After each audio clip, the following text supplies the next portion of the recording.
Hi good morning ಎಲ್ರಿಗೂ ನಮಸ್ಕಾರ. ಇವತ್ತು ಸ್ಯಾಟರ್ಡೆ, ಇದು ಸ್ಯಾಟರ್ಡೆ ಲಾಗ್ ಆಗಿರುತ್ತೆ. ಸ್ವಲ್ಪ ಲೇಟಾಗಿ ಅಪ್ಲೋಡ್ ಆಗ್ತಾ ಇದೆ. ಆದ್ವಿಗೆ ಸ್ವಲ್ಪ ಫೀವರ್ ಇತ್ತು. 2 ಡೇಸಿಂದ ಬಿಟ್ಟು ಫೀವರ್ ಬರ್ತಾ ಇತ್ತು. ಹಾಗಾಗಿ ಇವತ್ತು ಸ್ಕೂಲಿಗೆ ರಜಾ ಹಾಕಿದ್ಲು. ಬೆಳಗಿನ ಎಲ್ಲ ಕೆಲಸಗಳನ್ನು ಮುಗಿಸಿ ಕ್ಲೀನಿಂಗ್ ಕೆಲಸ ಎಲ್ಲ ಆಗಿದೆ. ತಿಂಡಿ ಕ್ಲೀನಿಂಗ್ ಕೆಲಸ ಎಲ್ಲ ಮುಗಿದ ನಂತರ ಇಲ್ಲಿ ಇವಾಗ ಫ್ಲವರ್ ಇತ್ತು, ಅದನ್ನು ಬುದ್ಧನ ಪಾಟಿಗೆ ಹಾಕ್ತಾ ಇದ್ದಾಳೆ. ಎಲ್ಲ ಕೆಲಸಗಳು ಮುಗಿದ ನಂತರ ನಾನು ಇವಾಗ ಅಡುಗೆ ಕೆಲಸನ ಶುರು ಮಾಡ್ಕೊಂಡಿದ್ದೀನಿ. ಇವತ್ತು ಸ್ಯಾಟರ್ಡೆ ಅಲ್ವಾ, ಏನಾದರೂ ನಾನ್ ವೆಜ್ ಮಾಡೋಣ ಅಂತ ಅಂದ್ಬಿಟ್ಟು ಅಡುಗೆ ಕೆಲಸನ ಶುರು ಮಾಡಿದ್ದೀನಿ. ಇಲ್ಲ ಅಂತ ಹೇಳಿದರೆ ಲಂಚ್ ಬಾಕ್ಸಿಗೆ ಬೇಕು ಅಂತ ಅಂದ್ಬಿಟ್ಟು ಬೆಳಿಗ್ಗೆನೇ ನಾನು ಎಲ್ಲ ಅಡುಗೆಗಳನ್ನು ಮಾಡಿಟ್ಟಿರ್ತೀನಿ. ಇವತ್ತು ಫಿಶ್ ಮಾಡೋಣ ಅಂತ ಅಂದ್ಬಿಟ್ಟು ಮಸಾಲ ಫ್ರೈಗೆ ಅಂತೇಳಿ ಇಲ್ಲಿ ಸ್ವಲ್ಪ ಬ್ಯಾಡಗಿ ಮೆಣಸು, ಸ್ವಲ್ಪ ಕರಿಬೇವು, ಹಾಗೆ ಸ್ವಲ್ಪ ಹುಣಸೆ ಹಣ್ಣು, ಒಂದೆರಡು ಟೇಬಲ್ ಸ್ಪೂನಷ್ಟು ಕೊತ್ತಂಬರಿ, ಒಂದು 5ರಿಂದ 6 ಎಸ್ಲು ಬೆಳ್ಳುಳ್ಳಿ, ಒಂದು 2 ಇಂಚಿನಷ್ಟು ಶುಂಠಿ, ಹಾಗೆ 1 ಟೇಬಲ್ ಸ್ಪೂನಷ್ಟು ಜೀರಿಗೆ. ಮೆಣಸು ಇಲ್ಲಿ ನಾನು 25 ಮೆಣಸನ್ನು ತಗೊಂಡಿದ್ದೀನಿ. ಇದೆಲ್ಲವನ್ನು ಹಾಕಿ ಒಂದು ಚಿಕ್ಕದಾದಂತಹ ಈರುಳ್ಳಿನ ಹಾಕಿಬಿಟ್ಟು ಇಲ್ಲಿ ಇವಾಗ ನಾನು ಇದನ್ನು ಗ್ರೈಂಡ್ ಮಾಡ್ಕೋತೀನಿ. ತುಂಬ ಫೈನ್ ಪೇಸ್ಟ್ ಮಾಡ್ಕೋಬೇಕಾಗತ್ತೆ. ನಮಗೆ ಮಸಾಲ ಫ್ರೈ ಮಾಡಬೇಕಿದ್ರೆ ತರ್ತರಿಯಾಗಿ ರುಬ್ಕೊಳ್ಳೋದು ಬೇಡ. ತುಂಬ ಚೆನ್ನಾಗಿ ಅದು ಪೇಸ್ಟ್ ಆಗಬೇಕು. ನೋಡಿ, ಈ ಥರ ಬರಬೇಕು. ಕಲರ್ ಕೂಡ ಅಷ್ಟೇ ತುಂಬ ಚೆನ್ನಾಗಿ ಬರುತ್ತೆ. ಯಾಕೆಂತ ಹೇಳಿದರೆ ನಾವು ಯೂಸ್ ಮಾಡ್ತಾ ಇರುವಂಥದ್ದು ಬ್ಯಾಡಗಿ ಮೆಣಸಲ್ವ, ಸೊ ಹಾಗಾಗಿ ಒಳ್ಳೆ ಕಲರ್ ಕೂಡ ಬಂದಿದೆ. ಇದನ್ನು ಇವಾಗ ಒಂದು ಬಾಣಲೆಗೆ ಹಾಕ್ತಾ ಇದ್ದೀನಿ. ಇನ್ನಿದನ್ನು ಚೆನ್ನಾಗಿ ನಮಗೆ ಫ್ರೈ ಮಾಡೋದಕ್ಕಿದೆ. ಮಸಾಲ ಫ್ರೈ ಅಂತ ಅಂದಮೇಲೆ ನಾವು ಈ ಥರ ರುಬ್ಬಿಟ್ಟಂತಹ ಮಸಾಲೆನ ಚೆನ್ನಾಗಿ ಫ್ರೈ ಮಾಡೋದಕ್ಕಿದೆ. ನಂತರ ನಾವು ಅದನ್ನು ಫಿಶ್ಶಿಗೆ ಮಿಕ್ಸ್ ಮಾಡೋದು. ಅದಕ್ಕಿಂತ ಮೊದಲು ಇದಕ್ಕೆ ಇವಾಗ ಉಪ್ಪು ಹಾಕ್ತಾ ಇದ್ದೀನಿ, ಸ್ವಲ್ಪ ಅರಿಶಿನ ಪೌಡರ್ ಕೂಡ ಹಾಕ್ತಾ ಇದ್ದೀನಿ. ಎಷ್ಟು ಮಸಾಲೆಗೆ ಬೇಕು ಅಷ್ಟು ಉಪ್ಪು ಹಾಕ್ತಾ ಇದ್ದೀನಿ. ಹಾಕಿಬಿಟ್ಟು ಅದನ್ನು ಚೆನ್ನಾಗಿ ಮಿಕ್ಸ್ ಮಾಡ್ತಾ ಇದ್ದೀನಿ. ಹಾಗೆ ನಾನಿವತ್ತು ಇಲ್ಲಿ ತಗೊಂಡಿರುವಂಥದ್ದು ಬಂಗುಡೆ ಫಿಶ್ನ ತೊಗೊಂಡಿದ್ದೀನಿ. ಜಾಸ್ತಿ ದೊಡ್ಡದೇನೂ ಇರಲಿಲ್ಲ, ಸ್ವಲ್ಪ ಚಿಕ್ಕ ಸೈಜಲ್ಲೇ ಇತ್ತು. ಅಂದರೆ ಫ್ರೈಗೆ ಇಷ್ಟು ಚಿಕ್ಕ ಸೈಜೇ ಚೆನ್ನಾಗಿರುತ್ತೆ. ಸ್ವಲ್ಪ ದೊಡ್ಡ ಬಂಗುಡೆ ಆದರೆ ಅದಷ್ಟೊಂದು ಫ್ರೈಗೆ ಅಷ್ಟೊಂದು ಚೆನ್ನಾಗಾಗಲ್ಲ, ಮಸಾಲ ಫ್ರೈಗೆಲ್ಲ.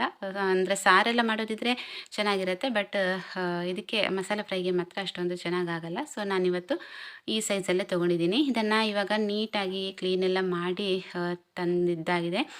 ಅದಕ್ಕೆ ಇವಾಗ ನಾನು ಗ್ರೈಂಡ್ ಮಾಡಿ ಇಟ್ಟಂತಹ ಮಸಾಲೆನ ಸ್ವಲ್ಪ ಮಿಕ್ಸ್ ಮಾಡ್ತಾ ಇದ್ದೀನಿ. ಇದಕ್ಕೆ ಸ್ವಲ್ಪ ಜಾಸ್ತಿ ಬೇಡ, ಲೈಟಾಗಿ ಒಂದು 4ರಿಂದ 5 ಟೇಬಲ್ ಸ್ಪೂನಷ್ಟು ಮಸಾಲೆನ ಹಾಕಿ ಇದನ್ನು ಚೆನ್ನಾಗಿ ಇದಕ್ಕೆ ಮಿಕ್ಸ್ ಮಾಡ್ತಾ ಇದ್ದೀನಿ. ಸ್ವಲ್ಪ ಮ್ಯಾರಿನೇಷನ್ ಬೇಕಾಗತ್ತೆ ಇದಕ್ಕೆ, ಇಲ್ಲಾಂತ ಹೇಳಿದರೆ ಸ್ವಲ್ಪ ಸಪ್ಪೆ ಅಂತ ಅನಿಸುತ್ತೆ. ಅದಕ್ಕೆ ನೀಟಾಗಿ ಕಟ್ಸ್ ಕೂಡ ಹಾಕಿದ್ದೀನಿ ನಾನು ಬಂಗುಡೆಗೆ. ಇಲ್ಲಿ ನೀವು ನೋಡ್ತಾ ಇರ್ಬೋದು, ಚೆನ್ನಾಗಿ ಕಟ್ಸ್ ಹಾಕಿದರೆ ಚೆನ್ನಾಗಿ ಮಸಾಲೆ ಎಲ್ಲ ಹೀರ್ಕೊಳ್ಳುತ್ತೆ ಅಂತ ಅಂದ್ಬಿಟ್ಟು ಕಟ್ಸ್ ಹಾಕಿದ್ದೀನಿ. ಹಾಗೆ ಮಿಕ್ಸ್ ಮಾಡಿದಂತಹ ಮೀನನ್ನು ನಾನಿಲ್ಲಿ ಫ್ರಿಜ್ಜಲ್ಲಿ ಎತ್ತಿಡ್ತೀನಿ. ಒಂದು 1/2 ಅವರ್ ಹಾಗೆ ಫ್ರಿಜ್ಜಲ್ಲಿ ಇಡ್ತೀನಿ. ಇಲ್ಲಾಂತ ಹೇಳಿದರೆ ಹೊರಗಡೆ ಕೂಡ ಇಟ್ಕೋಬೋದು. ನಂತರ ಉಳಿದಿರುವಂತಹ ಮಸಾಲೆಗೆ ಸ್ವಲ್ಪ ಎಣ್ಣೆ ಹಾಕಿ ಒಂದು 3 ಟೇಬಲ್ ಸ್ಪೂನಷ್ಟು ಎಣ್ಣೆನ ಹಾಕಿಬಿಟ್ಟು ಇಲ್ಲಿ ನಾನು ಚೆನ್ನಾಗಿ ಇದನ್ನು ಫ್ರೈ ಮಾಡ್ತಾ ಇದ್ದೀನಿ. ಇನ್ನು ಈ ಮಸಾಲೆ ತುಂಬಾ ಚೆನ್ನಾಗಿ ಫ್ರೈ ಆಗಬೇಕಾಗತ್ತೆ. ಒಂದು ಅರ್ಧ ಗ್ಲಾಸ್ ನೀರನ್ನು ಸೇರಿಸಿ ನಾನಿಲ್ಲಿ ಫ್ರೈ ಮಾಡ್ತಾ ಇದ್ದೀನಿ. ಹಸಿ ವಾಸನೆ ಕಂಪ್ಲೀಟಾಗಿ ಹೋಗಬೇಕು. ಮಸಾಲ ಫ್ರೈಗೆ ಈ ಮಸಾಲೆ ಎಷ್ಟು ಚೆನ್ನಾಗಿ ಫ್ರೈ ಆಗುತ್ತೆ ನೋಡಿ, ಅಷ್ಟು ಚೆನ್ನಾಗಿ ಟೇಸ್ಟ್ ಕೂಡ ಕೊಡುತ್ತೆ. ಸೊ ಇದನ್ನು ಇವಾಗ ಚೆನ್ನಾಗಿ ಫ್ರೈ ಮಾಡಿದ್ದಾಗಿದೆ. ಈಗ ನಾನು ಮ್ಯಾರಿನೇಷನ್ ಆಗೋದಕ್ಕೆ ಇಟ್ಟಿದ್ದೀನಲ್ವ ಮೀನನ್ನು, ಅದನ್ನು ಇವಾಗ ಇಲ್ಲಿ ತೆಗೆದು ನಾನಿಲ್ಲಿ ಫ್ರೈ ಮಾಡ್ತಾ ಇದ್ದೀನಿ. ಇದಕ್ಕೆ ಜಾಸ್ತಿ ಮಸಾಲೆ ಏನೂ ಹಾಕಿಲ್ಲ. ನೆಕ್ಸ್ಟ್ ನಾವು ಫ್ರೈ ಮಾಡಿಟ್ಟಂತಹ ಮಸಾಲೆನ ಹಾಕೋದಕ್ಕಿದೆ. ಸೊ ಹಾಗಾಗಿ ಸ್ವಲ್ಪ ಮಸಾಲೆ ಹಾಕಿದರೆ ಸಾಕಾಗುತ್ತೆ. ಇದನ್ನು ಇವಾಗ ನೀಟಾಗಿ 2 ಸೈಡ್ ಈ ಥರ ಫ್ರೈ ಮಾಡ್ಕೋಬೇಕು. ಅಂದರೆ ನಾವು ಮಾಮೂಲಿಯಾಗಿ ಫಿಶ್ ಫ್ರೈ ಮಾಡ್ತೀವಲ್ವ ಅಷ್ಟೇ ಫ್ರೈ ಆಗಬೇಕು. ನಂತರ ಮೇಲ್ಗಡೆ ಸ್ವಲ್ಪ ಮಸಾಲೆನ ಹಾಕಿ ನೀಟಾಗಿ ಒಂದು 5 ಮಿನಿಟ್ಸ್ ಇದನ್ನು ಮುಚ್ಚಿ ಸ್ವಲ್ಪ ಫ್ರೈ ಮಾಡಿಕೊಂಡ್ರೆ ಸಾಕಾಗುತ್ತೆ. ನಿಮಗೆ ಬೇಕಿದ್ದರೆ 2 ಸೈಡ್ ಮಸಾಲೆ ಹಾಕ್ಬೋದು. ನಾನಿಲ್ಲಿ ಹಾಕಿಲ್ಲ, ಯಾಕೆಂತ ಹೇಳಿದರೆ ಜಾಸ್ತಿ ಮಸಾಲೆ ಹಾಕಿದರೆ ವೇಸ್ಟ್ ಆಗುತ್ತೆ, ಮಕ್ಕಳು ಕೂಡ ತಿನ್ನಲ್ಲ ಮನೆಯಲ್ಲಿ ಅಂತ ಅಂದ್ಬಿಟ್ಟು ಸ್ವಲ್ಪ ಮೇಲ್ಗಡೆ ಕರಿಬೇವನ್ನ ಹಾಕಿ ಅದನ್ನು ಹಾಗೆ ಮುಚ್ಚಿ ಅಂದರೆ ಗ್ಯಾಸ್ನ ತುಂಬಾ ಲೋ ಫ್ಲೇಮ್ನಲ್ಲಿ ಇಟ್ಕೊಂಡು ಒಂದು 2 ಮಿನಿಟ್ಸ್ ಕುಕ್ ಮಾಡಿದರೆ ಸಾಕಾಗುತ್ತೆ. ಇವಾಗ ನೋಡಿ, ತುಂಬಾ ಚೆನ್ನಾಗಿರುವಂತಹ ರುಚಿಯಾದಂತಹ ಬಂಗುಡೆ ಮಸಾಲ ಫ್ರೈ ರೆಡಿಯಾಗಿದೆ. ಹಾಗೆ ರಸಮ್ ಕೂಡ ಮಾಡ್ಕೊಂಡಿದ್ದೀನಿ. ರಸಮ್ ಜೊತೆಗೆ ತುಂಬಾ ಚೆನ್ನಾಗಿರುವಂಥ ಕಾಂಬಿನೇಷನ್. ಈಗ ಟೈಮ್ 12:30 ಆಗ್ತಾ ಬಂತು. ಎಲ್ಲ ಕೆಲಸಗಳು ಮುಗಿಯಿತು. ಕ್ಲೀನಿಂಗ್ ಕೆಲಸ ಇರ್ಬೋದು, ಅಡುಗೆ ಕೆಲಸ ಇರ್ಬೋದು, ಎಲ್ಲ ಕೆಲಸಗಳು ಮುಗಿದಿದೆ. ಅನ್ನ ಕೂಡ ಆಗಿದೆ. ಅನ್ನ ಆಯಿತು, ರಸಮ್ ಮಾಡ್ಕೊಂಡಿದ್ದೀನಿ. ಹಾಗೆ ಫಿಶ್ ಫ್ರೈ ಕೂಡ ಮಾಡಿಟ್ಟಿದ್ದೀನಿ. ಇನ್ನು ಬೇಕಿದ್ದರೆ ಮಕ್ಕಳು ಊಟ ಮಾಡ್ಬೋದಲ್ವಾ ಅಂತ ಅಂದ್ಬಿಟ್ಟು ನಾನು ಸ್ವಲ್ಪ ಹೊರಗಡೆ ಹೋಗೋದಕ್ಕಿದೆ, ಹಾಗಾಗಿ ರೆಡಿಯಾಗಿದ್ದೀನಿ.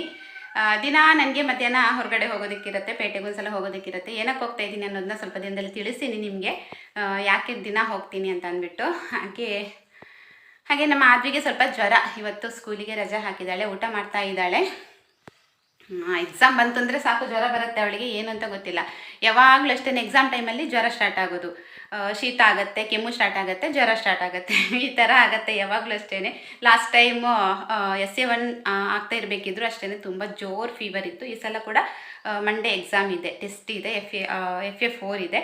ಸೊ ಇವಾಗ ಕೂಡ ಜ್ವರ ಸ್ಟಾರ್ಟ್ ಆಗಿದೆ. ಈಗ ಊಟ ಮಾಡ್ತಾ ಇದ್ದಾಳೆ. ಸಂಜೆ ಇವತ್ತು ಸೋರೆಕಾಯಿ ಇದ್ದು ಗಂಜಿ ಮಾಡಬೇಕು ಅಂತ ಅಂದ್ಕೊಂಡಿದ್ದೀನಿ. ನಿನ್ನೆ ನೈಟ್ ಹಸ್ಬೆಂಡ್ ಬರಬೇಕಿದ್ರೆ ಸೋರೆಕಾಯಿ ತಂದಿದ್ದಾರೆ. ಸೊ ಇದನ್ನು ಹಾಕಿಬಿಟ್ಟು ಸಂಜೆ ಗಂಜಿ ಮಾಡಬೇಕು ಅಂತೇಳಿ. ತುಂಬ ಎಳೆ ಸೋರೆಕಾಯಿ ನೋಡಿ ಈ ಥರ ಅಂದರೆ ನಾವು ಉಗುರಿಂದ ಈ ಥರ ಅದನ್ನ ಪ್ರೆಸ್ ಮಾಡಬೇಕಿದ್ರೆ ಈ ರೀತಿ ಕಂಡ್ರೆ ಸ್ವಲ್ಪ ಎಳೆದು ಅಂತ ಅರ್ಥ, ಇಲ್ಲಾಂತ ಹೇಳಿದರೆ ಬೆಳೆದಿರುತ್ತೆ. ಹಾಗೆ ಮಸಾಲ ಫ್ರೈ ಮಾಡ್ಕೊಂಡಿದ್ದೀನಿ. ರೆಸಿಪಿನ ನೀವೆಲ್ಲರೂ ಕೂಡ ನೋಡಿರ್ತೀರಿ ಅಲ್ವಾ, ಒಂದ್ಸಲ ಟ್ರೈ ಮಾಡಿ ಆಯಿತಾ ಎಲ್ಲರೂ. ತುಂಬಾ ಚೆನ್ನಾಗಿ ಬರುತ್ತೆ, ಮಾತ್ರ ಟೇಸ್ಟು ಕೂಡ ತುಂಬಾ ಚೆನ್ನಾಗಿದೆ. ಈ ಥರ ಒಂದ್ಸಲ ಟ್ರೈ ಮಾಡಿ. ಅಂದರೆ ಮಾಮೂಲಿಯಾಗಿ ನಾವು ಫ್ರೈ ಮಾಡ್ತಾ ಇರ್ತೀವಲ್ವ ಯಾವಾಗಲೂ, ಸೊ ಇದು ಸ್ವಲ್ಪ ಡಿಫ್ರೆಂಟ್ ಆಗಿರುತ್ತೆ. ಒಂದ್ಸಲ ನೀವು ಟ್ರೈ ಮಾಡ್ಬೋದು ಇದನ್ನು. ಹಾಗೆ ಈಗ ಹೋಗಿ ಬಂದು ಆಮೇಲೆ ಹಾಗೆ ನಾನು ಲಾಗ್ನ ಕಂಟಿನ್ಯೂ ಮಾಡ್ತಾ ಹೋಗ್ತೀನಿ. ನಾನು ಪೇಟೆಗೆ ಹೋಗ್ಬೇಕಿದ್ರೆ ಈಗ 2 ವೀಲರಲ್ಲೇ ಹೋಗೋದು. ನನಗೊಂದು ಕಮೆಂಟ್ ಬಂದಿತ್ತು, ನೀವು ಗಾಡಿ ಬಿಡೋದನ್ನು ಲಾಗ್ ಮಾಡಿ ಯಾಕಂತ ಅಂದ್ಬಿಟ್ಟು. ನಾನು ಒಬ್ಬಳೇ ಇರ್ತೀನಲ್ವ, ನಾನಂದರೆ ಪೇಟೆಗೆ ಹೊರಡಬೇಕಿದ್ರೆ ಒಬ್ಬಳೇ ಇರ್ತೀನಿ, ವಿಡಿಯೋ ಮಾಡೋದು ಕಷ್ಟ ಆಗುತ್ತೆ. ಹಾಗೆ ಲೈಸೆನ್ಸ್ಗೆ ಕೂಡ ಅಪ್ಲೈ ಮಾಡಿದ್ದೀನಿ. ಹಾಗೆ ಲೈಸೆನ್ಸ್ ಎಲ್ಲ ಅಪ್ಲೈ ಮಾಡಿ ಎಲ್ಲೆಲ್ಲರೆಲ್ಲ ಬಂದಾಗಿದೆ. ನಂದು ಲೈಸೆನ್ಸ್ ಆಗಿರಲಿಲ್ಲ ನಂದು. ಅಂದರೆ ಗಾಡಿ ನಾನು ತೊಗೊಂಡೋಗ್ತಾ ಇರಲಿಲ್ಲ, ಪೇಟೆಗೆಲ್ಲ ತೊಗೊಂಡೋಗ್ತಾ ಇರಲಿಲ್ಲ, ಗಾಡಿ ಕೂಡ ಇರಲಿಲ್ಲ ನನ್ನಲ್ಲಿ. ಮೊದಲೇ ಕಲ್ತಿದ್ದೆ, ಒಂದು 5 ವರ್ಷಕ್ಕಿಂತ ಮೊದಲೇ ನಾನು 2 ವೀಲರ್ ಕಲ್ತಿದ್ದೆ. ನಂತರ 2 ವೀಲರ್ ಇರಲಿಲ್ಲ ಮನೆಯಲ್ಲಿ, ಅಂದರೆ ಅಷ್ಟೊಂದು ಅಗತ್ಯ ಕೂಡ ಇರಲಿಲ್ಲ ನನಗೆ ಆ ಟೈಮಲ್ಲಿ. ಅದು ಅಂದರೆ ತೊಗೊಂಡಿರಲಿಲ್ಲ. ಸೊ ಈಗ ತೆಗೆದು ಕೊಟ್ಟಿದ್ದಾರೆ ಹಸ್ಬೆಂಡ್ ನಂದು. ಸೊ ಹಾಗಾಗಿ ಸ್ವಲ್ಪ ಇಂಟ್ರೆಸ್ಟ್ ಕೂಡ ಇದೆ, ಗಾಡಿ ಕಲಿಬೇಕು, ತೊಗೊಂಡೋಗ್ಬೇಕು. ಪ್ರತಿ ಸಲ ಒಬ್ಬರ ಮೇಲೆ ಡಿಪೆಂಡ್ ಆಗಬಾರ್ದಲ್ವ. ಸೊ ನಮ್ಮ ಕೆಲಸಗಳನ್ನು ನಾವೇ ಮಾಡಿಕೊಂಡ್ರೆ ಒಳ್ಳೆಯದು ಅಂತ ಅಂದ್ಬಿಟ್ಟು ನಾನು 2 ವೀಲರ್ ಚೆನ್ನಾಗಿ ಕಲಿತು ಇವಾಗ ಓಡಿಸ್ತಾ ಇದ್ದೀನಿ. ಲೈಸೆನ್ಸ್ ಅಪ್ಲೈ ಮಾಡಿಬಿಟ್ಟು ಎಲ್ಲೆಲ್ಲರೂ ಕೂಡ ಆಗಿದೆ, ಇನ್ನೂ ಟೆಸ್ಟ್ ತೆಗೆಯೋದಕ್ಕಿದೆ. ಸೊ ಇಷ್ಟೆಲ್ಲ ಆಯಿತು, ತುಂಬ ದಿನ ಆಯ್ತಲ್ವ ಲಾಗೆಲ್ಲ ಮಾಡಿದೆ. ಹಾಕ್ತೀನಿ, ಇನ್ನೂ ಸ್ಟಾಪ್ ಮಾಡಲ್ಲ, ಇನ್ನೂ ಕಂಟಿನ್ಯೂಸ್ ಆಗಿ ಲಾಗ್ಗಳು ಬರ್ತಾ ಇರುತ್ತೆ, ವಿಡಿಯೋಸ್ ಮಾಡ್ತಾ ಇರ್ತೀನಿ. ಓಕೆ, ಈಗ ನಾನು ಹೊರಡಬೇಕು. ಟೈಮು 12:35 ಆಗ್ತಾ ಬಂತು. ಹೊರಡಬೇಕು, ಹೋಗಿ ಬಂದು ಆಮೇಲೆ ಸಂಜೆ ಟೈಮಿಗೆ ವಾಪಸ್ ನಾನು ಲಾಗ್ನ ಕಂಟಿನ್ಯೂ ಮಾಡ್ತೀನಿ.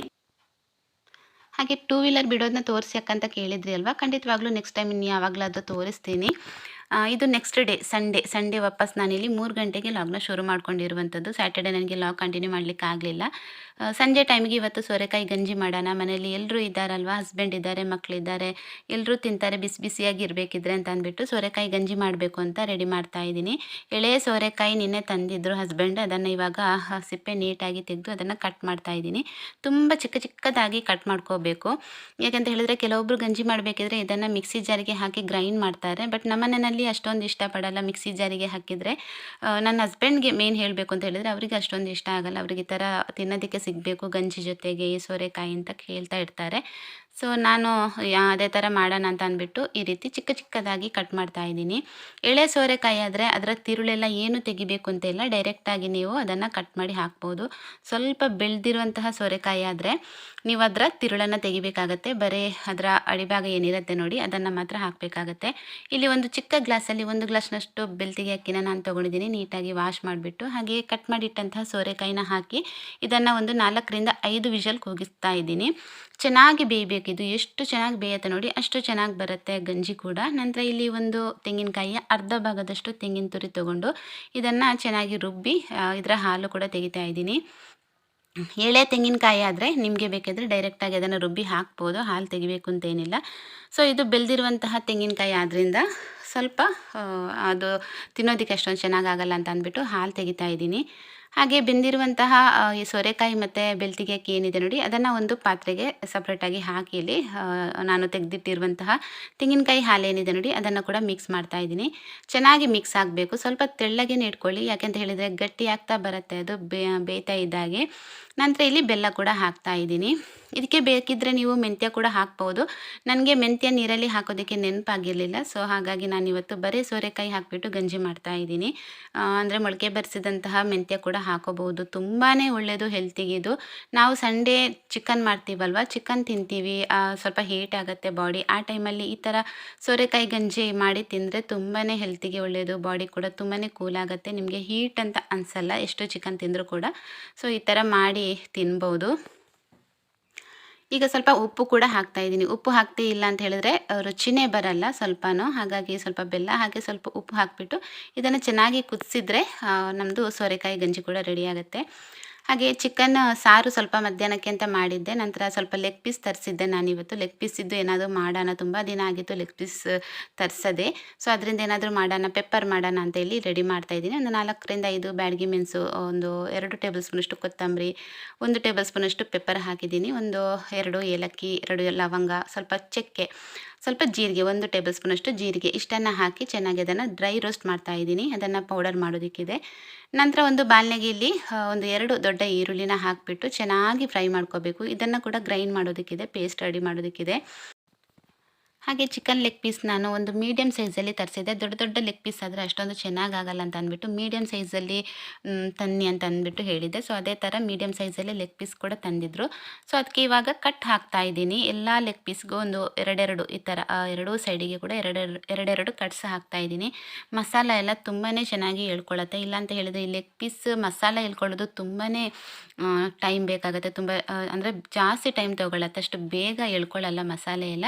ಈ ರೀತಿ ಕಟ್ಸ್ ಹಾಕಿದಾಗ ಏನಾಗುತ್ತೆ ಅಂತ ಹೇಳಿದರೆ ಮಸಾಲ, ಉಪ್ಪು, ಖಾರ ಎಲ್ಲ ತುಂಬಾ ಚೆನ್ನಾಗಿ ಎಳ್ಕೊಂಡು ಚೆನ್ನಾಗಾಗತ್ತೆ ತಿನ್ನೋದಕ್ಕೆ. ಹಾಗೆ ಇಲ್ಲಿ ಒಂದು ಬಾಣಲೆಗೆ ಸ್ವಲ್ಪ ಎಣ್ಣೆ ಹಾಕಿಬಿಟ್ಟು 1 ಟೇಬಲ್ ಸ್ಪೂನಷ್ಟು ಶುಂಠಿ ಬೆಳ್ಳುಳ್ಳಿ ಪೇಸ್ಟ್ ಹಾಕ್ತಾ ಇದ್ದೀನಿ. ಸ್ವಲ್ಪ ಅರಿಶಿನ ಪೌಡರ್ ಹಾಕಿ ಹಸಿ ವಾಸನೆ ಹೋಗೋ ತನಕ ಇದನ್ನು ಫ್ರೈ ಮಾಡ್ತಾ ಇದ್ದೀನಿ. ಹಾಗೆಯೇ ಸ್ವಲ್ಪ ಫ್ರೈ ಆದ ನಂತರ ಇಲ್ಲಿ ಇವಾಗ ಕಟ್ಸ್ ಹಾಕಿರುವಂತಹ ಚಿಕನ್ನ ಹಾಕ್ತಾ ಇದ್ದೀನಿ. ಇದರಲ್ಲಿ 1 kg ಚಿಕನ್ ಇದೆ. ಸೊ ಇದನ್ನು ಇವಾಗ ಸ್ವಲ್ಪ ಫ್ರೈ ಮಾಡ್ತಾ ಇದ್ದೀನಿ. ಹಾಗೆಯೇ ನಂತರ ಮೇಲ್ಗಡೆ ಸ್ವಲ್ಪ ಉಪ್ಪು ಹಾಕಿಬಿಟ್ಟು ಚೆನ್ನಾಗಿ ಫ್ರೈ ಮಾಡ್ಕೋಬೇಕು.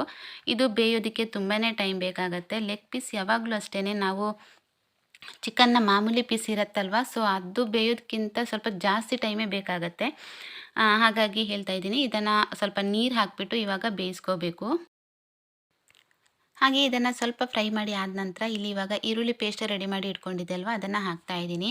ಈರುಳ್ಳಿ ಫ್ರೈ ಮಾಡಿ ಪೇಸ್ಟ್ ಮಾಡಿರೋದ್ರಿಂದ ಒಂದು ಒಳ್ಳೆ ರೀತಿಯಾದಂತಹ ಕಲರ್ ಕೊಡುತ್ತೆ. ಫ್ಲೇವರ್ ಅಂತೂ ಸೂಪರಾಗಿರುತ್ತೆ. ನಂತರ ನಾನಿಲ್ಲಿ ಪೌಡರ್ ಮಾಡಿ ಇಟ್ಟಿದ್ದೆ ಅಲ್ವಾ, ನಾನು ಆಗಲೇ ಡ್ರೈ ರೋಸ್ಟ್ ಮಾಡಿ ರೆಡಿ ಮಾಡಿ ಇಟ್ಕೊಂಡಿರುವಂಥದ್ದನ್ನು ಪೌಡರ್ ಮಾಡಿದ್ದೆ, ಅದನ್ನು ಕೂಡ ಹಾಕ್ತಾ ಇದ್ದೀನಿ. ಹಾಕಿಬಿಟ್ಟು ಸ್ವಲ್ಪ ನೀರು ಹಾಕಿ ಇದನ್ನು ಇವಾಗ ಚೆನ್ನಾಗಿ ಮಿಕ್ಸ್ ಮಾಡ್ಕೋಬೇಕು. ನೀರು ಹಾಕಿನೇ ಬೇಯಿಸ್ಕೋಬೇಕಾಗತ್ತೆ. ಜಾಸ್ತಿ ನೀರು ಇದರಲ್ಲಿ ಬಿಡ್ತಾ ಇರಲಿಲ್ಲ. ಸೊ ಹಾಗಾಗಿ ನಾನು ಸ್ವಲ್ಪ ನೀರು ಹಾಕಿ ಬೇಯಿಸ್ಕೊತಾ ಇದ್ದೀನಿ. ತುಂಬ ತೆಳ್ಳಗೆ ಬೇಡ, ಅಂದರೆ ಒಂದು ಸ್ವಲ್ಪ ಗಟ್ಟಿ ಗ್ರೇವಿ ಥರ ಇರಬೇಕಾಗತ್ತೆ. ಎಷ್ಟು ಡ್ರೈ ಆಗುತ್ತೆ ನೋಡಿ ಅಷ್ಟು ಚೆನ್ನಾಗಿ ಬರುತ್ತೆ ಟೇಸ್ಟು. ಬಟ್ ಜಾಸ್ತಿ ಫ್ರೈ ಮಾಡಿದರೂ ಕೂಡ ಅದು ಸ್ವಲ್ಪ ಟೇಸ್ಟ್ ಚೇಂಜ್ ಆಗುತ್ತೆ ಅಂತ ಅಂದ್ಬಿಟ್ಟು ಸ್ವಲ್ಪ ಲೈಟಾಗಿ ಗ್ರೇವಿ ಥರ ಇಟ್ಕೋಬೇಕಾಗತ್ತೆ. ಇದನ್ನು ಅನ್ನ ಜೊತೆಗೆ ಚೆನ್ನಾಗಿರುತ್ತೆ ಅಂತ ಅಂದ್ಬಿಟ್ಟು. ಚಿಕನ್ ಸಾರು ಕೂಡ ಇತ್ತು, ಅಂದರೆ ಮಧ್ಯಾಹ್ನ ಮಾಡಿರುವಂಥದ್ದಿತ್ತು. ಸೊ ಹಾಗಾಗಿ ಅದರ ಜೊತೆಗೆ ಚೆನ್ನಾಗಿರುತ್ತೆ ಅಂತ ಅಂದ್ಬಿಟ್ಟು ಈ ರೀತಿ ಮಾಡ್ತಾಯಿದ್ದೀನಿ. ಎಲ್ಲ ಕಡೆ ಸ್ಪ್ರೆಡ್ ಮಾಡಿ ಆದ ನಂತರ ನೀಟಾಗಿ ಮಸಾಲೆ ಎಲ್ಲ ಸ್ಪ್ರೆಡ್ ಮಾಡಿದ ನಂತರ ಇದಕ್ಕೆ ಇವಾಗ ಒಂದು ಅರ್ಧ ಭಾಗದಷ್ಟು ನಿಂಬೆ ರಸನ ಹಾಕ್ತಾ ಇದ್ದೀನಿ. ಬೇಕಿದ್ದರೆ ನೀವು ಇದಕ್ಕೆ ಸ್ವಲ್ಪ ಮೊಸರು ಸೇರಿಸ್ಕೋಬಹುದು, ಚಿಕನ್ ಇನ್ನೂ ಜ್ಯೂಸಿಯಾಗಿ ಬರುತ್ತೆ. ಯಾವುದೇ ಕಾರಣಕ್ಕೂ ಹುಣಸೆ ರಸ ಮಾತ್ರ ಹಾಕೋದಕ್ಕೆ ಹೋಗಬೇಡಿ. ಇಲ್ಲ ಅಂತ ಹೇಳಿದರೆ ನಿಂಬೆ ರಸನೇ ಹಾಕಿ, ಅದು ಟೇಸ್ಟು ಇನ್ನೂ ಕೂಡ ಚೆನ್ನಾಗಿ ಕೊಡುತ್ತೆ. ಇದನ್ನು ಇವಾಗ ನಿಂಬೆ ರಸ ಹಾಕಿದ ನಂತರ ಚೆನ್ನಾಗಿ ಮಿಕ್ಸ್ ಮಾಡ್ಕೋಬೇಕು. ಇನ್ನು ಯಾವುದೇ ರೀತಿಯಾದಂತಹ ಇಂಗ್ರೀಡಿಯೆಂಟ್ಸ್ ಇದಕ್ಕೆ ಸೇರಿಸ್ಲಿಕ್ಕಿಲ್ಲ. ಲಾಸ್ಟಿಗೆ ನಾವು ಸ್ವಲ್ಪ ಕೊತ್ತಂಬರಿ ಸೊಪ್ಪು ಹಾಕ್ಕೊಂಡ್ರೆ ನಮ್ಮದು ಲೆಗ್ ಪೀಸ್ ಇದ್ದು ಪೆಪ್ಪರ್ ರೆಡಿ ಆಗುತ್ತೆ.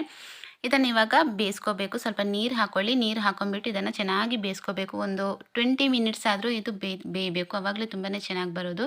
ಸೊ ಇಲ್ಲಿ ನೋಡ್ತಾ ಇರ್ಬೋದು, ಫೈನಲ್ ಆಗಿ ನಮ್ಮದು ಲೆಗ್ ಪೀಸ್ದು ಪೆಪ್ಪರ್ ರೆಡಿಯಾಗಿದೆ. ಕೊತ್ತಂಬರಿ ಸೊಪ್ಪನ್ನು ಸ್ವಲ್ಪ ಸೇರಿಸಿದ್ರೆ ಕಂಪ್ಲೀಟಾಗಿ ರೆಡಿ ಆಯಿತು. ಸೊ ಇಷ್ಟೇ ಇವತ್ತಿನ ಲಾಗ್ ಇಲ್ಲಿಗೆ ಎಂಡ್ ಮಾಡ್ತಾಯಿದ್ದೀನಿ. ಇಷ್ಟ ಆದರೆ ಲೈಕ್ ಮಾಡಿ. ಸಿಗ್ತೀನಿ ನೆಕ್ಸ್ಟ್ ಲಾಗಲ್ಲಿ. ಬಾಯ್.